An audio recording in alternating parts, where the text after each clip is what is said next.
waaw man la Mamadou Khoule ñu gën ma xam ci Petit waaw Petit Khoule la ma ñëpp xamee. Salam alaikum, je remercie tout le monde et dire que je suis très heureuse d'être là, en fait de vous faire part de notre histoire d'amour, moi et Petit. Avant tout, je tiens à dire que c'est une histoire qui a débuté il y a 3 ans de cela. waaw tey sama bés la ma war a marié ak ki ñuy wax Mariama Ba. Mariama bi ñuy xamante c'est un samedi. Et que maanaam moom yàgg na fi si koñ bi je l'ai connu en 2013 yaakaar naa 2013 waaw dama génnoon dama gunge woon sama benn xarit ma dajeek moom. Je me rappelle un samedi la woon mais bien avant loolu toog naa suñu buntu kër man ak sama benn cousin ñu koy wax Baye Dieng ñu toog di waxtaan bon ci la ñu romb moom bi ñu rombee noonu bon xaw ma quoi xaw ma mais c'est comme si dañ ma ne yow kii moo war a nekk sa jabar. Il m'a proposé ñu dem doxantu waxtaan après bon man xaw ma ni je savais pas que fii la dëkk si koñ bi parce que yàgg nañ fi mais man daaw ma génn noonu. man daa am na lu ma yëg ndax toog nañ mu romb ma rek ma ni Badji waa mais kii xam nga ko non si xam naa ko sama xarit la ma ko mais présenté ma ko dama ko bëgg a xam comprendre nga moom sax il ne me prenait pas au sérieux pour moom damay foo yooyu noonu. Par la suite bon ci lañ dox loolu un samedi ñu toog Badji ñëw ñu ngi day ci pharmacie bi fële ci côté Taliba ñu taxaw Badji présenté ma ko ni ma Mariama la tudd ni Mariama kii sama cousin la Petit la tudd. Après il m'a proposé des choses genre qu'il veut être ami que dafa bëgg a nekk sama xarit genre yooyu léegi bu ñu nekk demee ba si biir nag mu ne ma xam nga rek góor ñi nu ñu mel genre dama ko neex et tout des trucs comme ça. Après Badji di dem ñu tax fa man ak moom ñuy waxtaan bon c'était un peu dur nag parce que bon nekkoon naa fa xam nga man moom ambianceur la damay créer ambiance xam nga di kaf foo di ree et tout xam nga. Mais bon, à chaque fois que su may wax man je voyais que moom elle était trop réservée tontu gàtt lay wax. Il m'a couru derrière pendant presque 1 an su ko ëpp sax. Fois j'insistais dama doon insister di wax dama la bëgg a takk jabar tey bi may wax loolu noonu sax bon amaan na dama bëggoon a nekk ak moom noonu rek mais xelu takk jabar sax nekk woon sama xel. Mais bon nekkoon na li nga xamante ne si man xalaatoon naa ko un jour. Et c'était un peu compliqué pour moi au début parce que moom sénégalais la woon te man pël la. Bon xam naa tey la ko yàlla dogal par la suite ñuy déggante parfois damay toog une semaine di koy woo du ma ko jot bon dafa doon métti trop nag ma toog une semaine di koy woo du ma ko jot wala parfois mu décroché ni ma bon dama occupé juste pour 5 secondes ah allo oui dama occupé rappelé ma ci kanam coupé. J'avais toujours coutume boobu mooy que ñun pël yi genre ñun ak olof yi ça ne pouvait pas être possible. Bien vrai que ethnie bon les ethnies sont différentes man olof la d'origine Tukulóor mais moom pël Fuuta la loolu yëpp bon dañ ci daan wax mu naa ma que moom bon bu ma insister parce que du ma sa nekk man ak moom. Et je vois qu'aujourd'hui en pensant à ça j'ai même un peu honte. Moi et Petit on a beaucoup vécu yàgg nañ man ak moom yàgg nañ trop sax dund nañ lu bari vraiment il m'a toujours soutenu il a toujours fait tout à ma place lu may def lu ne Petit jàppale na ma ci. Mais dafa am lu ma gis ci moom sonal Mariama sonalu ma ci dara sonalu ma ci dara sonalu ma ci daf ma yàgg a topp nañ def takk jàkk rek ngoon ma ñëw sëy si. ay dépenses yi nii yëpp mooy loolu man gëwuma loolu amour bi rek c'est tout ce qui compte loolu la mu mës a gëmloo bul sonal sa bopp ci nii ñun suñu famille laa teguñu la dara comprendre nga tabaski day jot nga gis show yi di dem ak a ñëw lijjanti fii man parfois dañuy gisante nii sax may xaar man damay ñëw toog di xaar moom mu wax ma li mu bëgg mais non du ko mës a wax yow yaay dem ñëw indil ko benn affaire wala ngeen ko yow lan nga kii mu la non bàyyil am naa benn vax fii nii bu ma mën a sol mun naa koo sol te elle est sérieuse dafay sérieuse ak temps bi mu koy waxee que ni moom faalewul yooyu noonu que moom amour rek moom la bëgg ci man du ma sonal ci dara su soxlawee 1000 francs léegi nii day dee rek mais du la ko mës a wax. il a toujours fait tout à ma place lu may def lu ne petit jàppale na ma ci avant toute chose dama ko doon woo di ko wax même si suñ début bi ça a été un peu compliqué parce que il voulait une relation avec man mais bon man mooy loolu à chaque fois je lui faisais courir di ko dawloo lu ne mais il n'a jamais laissé il n'a jamais lâché il n'a jamais laissé les bras ni rien et voilà aujourd'hui ñoo ngi nii de je sais pas à quelques jours de notre mariage et j'éprouve que des sentiments je sais pas comment expliquer ça mais c'est comme un rêve que je suis en train de vivre comme ça et je sais pas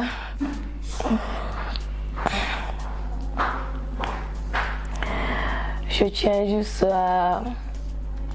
lui dire que je le remercie vraiment de tout cœur. Si aujourd'hui si on est là c'est avant tout grâce à lui parce que mon travail lu bëri il n'a jamais lâché à chaque fois su ma bëggoon def marche arrière ça il était là il disait que c'était possible et tout et moi à la fin dama dem ba topp ko rythme bi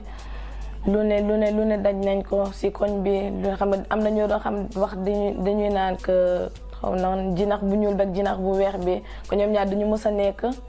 mais je me suis battue et il s'est battu aussi parce qu'avant tout on s'aime et c'est un amour vrai pour dire c'est un vrai amour même je peux dire ouais. il a cru en nous il m'a poussé et tout jàppale na ma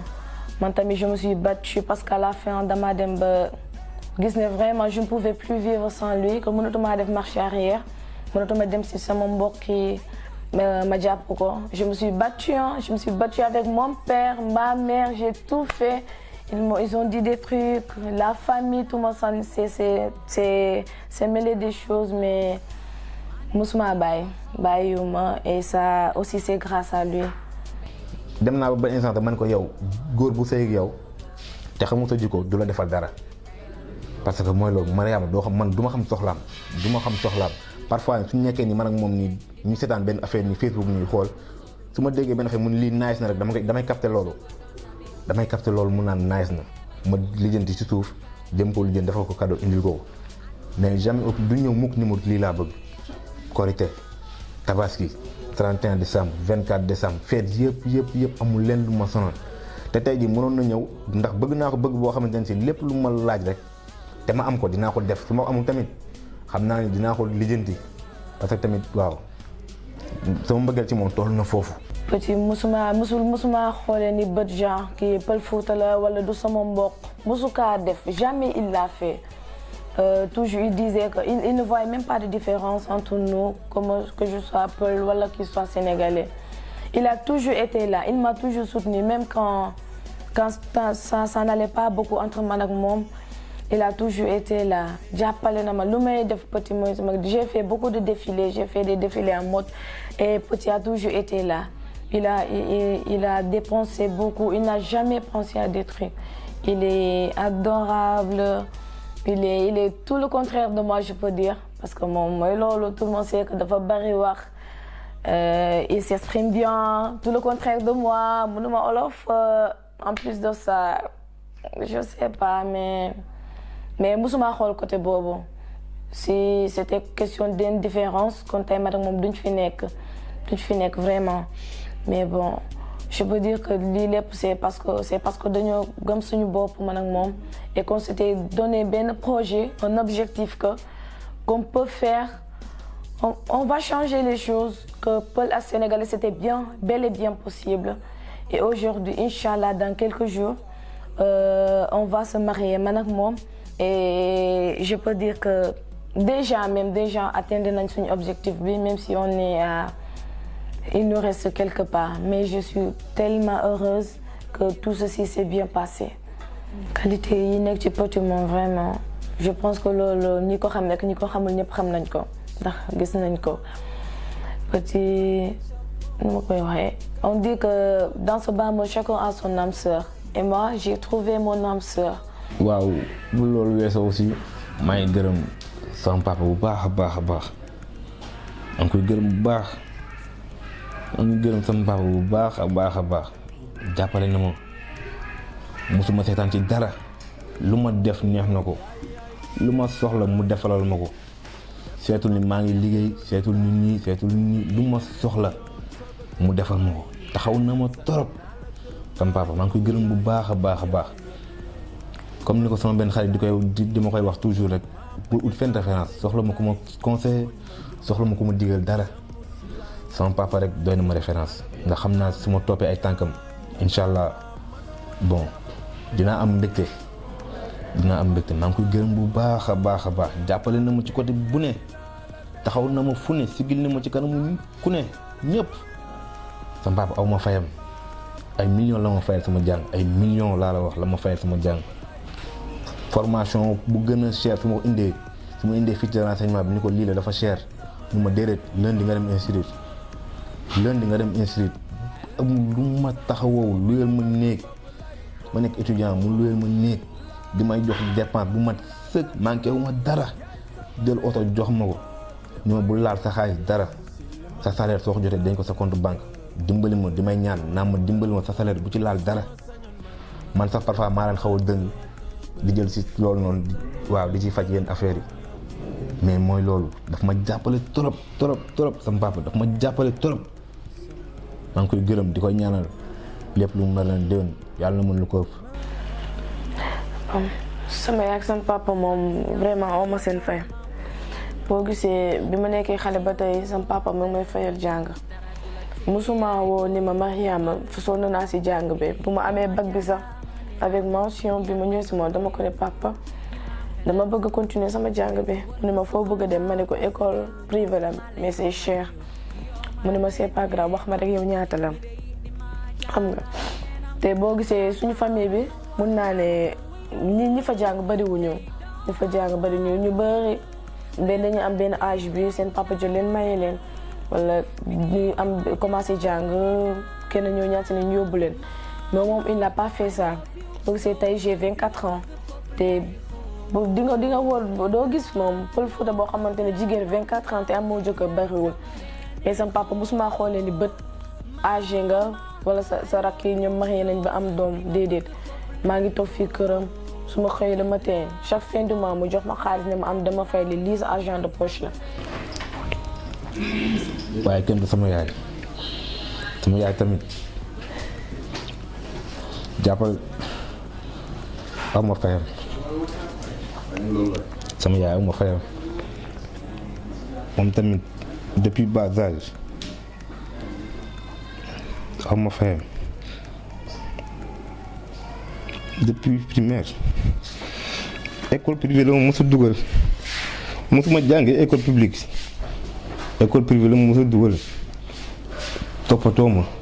taxaw ma ba ni ma nekkee mag bàyyiwuma ba instant bii nii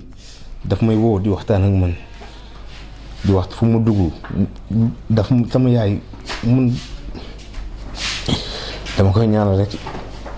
lépp lu mu mën ren yàlla mën déwén lu ko ëpp may ñaan yàlla tamit yàlla may lu ma ko yóbboo Màkka maa ngi koy ñaan sama yaay yàlla na yàlla guddal fanam yàlla na ko yàlla bàyyi sama kanam lu yàgg. mënuma bañ a namu sa jotaay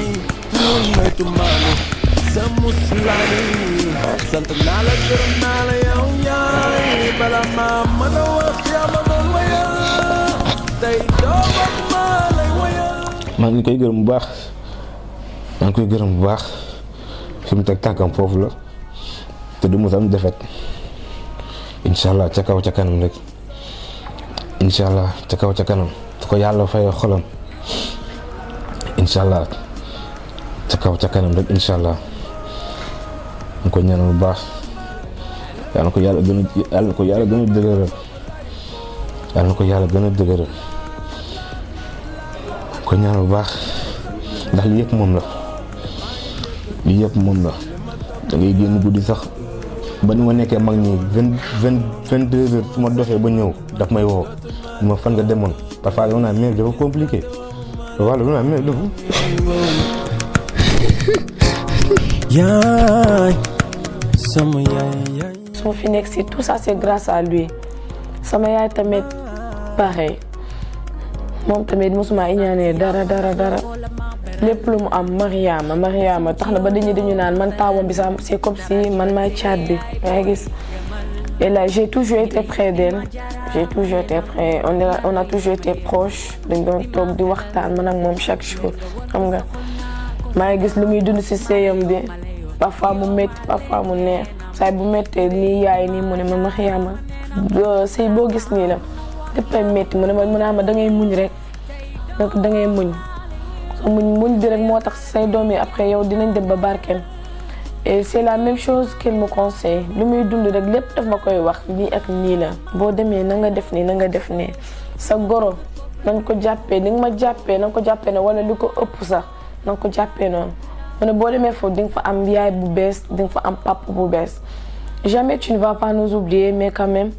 que je sache que désormais am naa j'ai d'autres parents et tout. yaay sama reenu xoote maa ngi déggalu si li ma toog lu yàgg bëgg la te wanuma la ko su ma sañoon man dootuma toog bés gis la te wanuma la ko yow yaay woy